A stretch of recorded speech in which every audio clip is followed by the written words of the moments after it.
So today we're going to share with you guys lessons from South Africa, good and bad.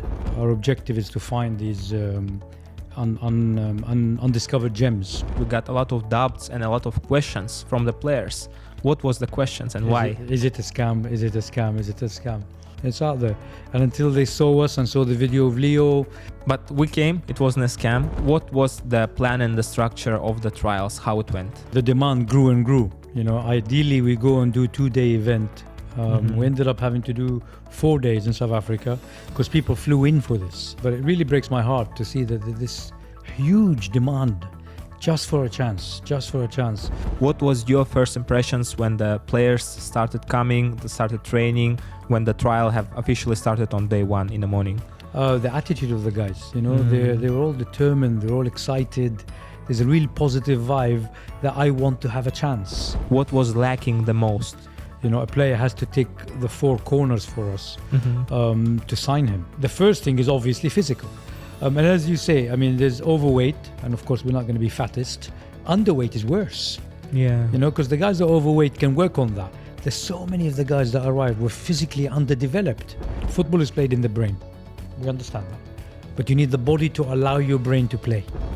You know, and some of the guys that are underweight or skinny, for a better word for it, they were just getting knocked over by the big, strong defenders.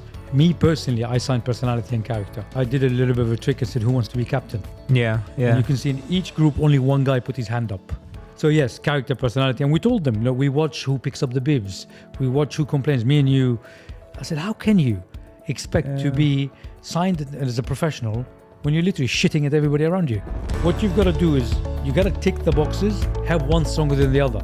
The attitude one, no. That's the one, if you don't tick, you're not coming in. Physical first. Technical ability, I mean, some of the guys had no technical ability. You can't be in a trial and miscontrolling the ball and you can't pass the ball. And of course, psychology or character. And different guys tick different things. You know, some guys were good physically, some guys were good technically, some guys were good in all 3 things. We don't have the right to tell you you're not good enough. We don't have the right to tell you you're not going to make it as a football player. What we're saying is, for us, you're not ticking these boxes. 2 guys that we selected. One didn't do much. He didn't do anything spectacular, but his decision making was 99% right. And the guy who's playing right back, he's not the biggest guy in the world. He's not the oldest player we had, but retention of the ball and playing the ball, retention of the ball, which shows a very high level of what we call game intelligence or tactical ability. Competition is like salt. When you put it on certain players, they dissolve, and certain players rise. The other guy we selected, Jeremiah, you know, I mean, that was a magical moment he did. First touch and a volley, turn and volley in a game of selection. You can't ignore people like that. The relentless pressure to always perform. You know, we have to perform in the training session, we have to perform in the match, we have to perform in the gym.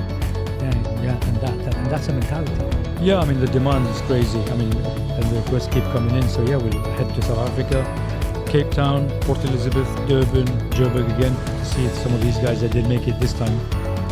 And yeah, we're looking forward to it. I think it's February or March. Watch this space, it will be released.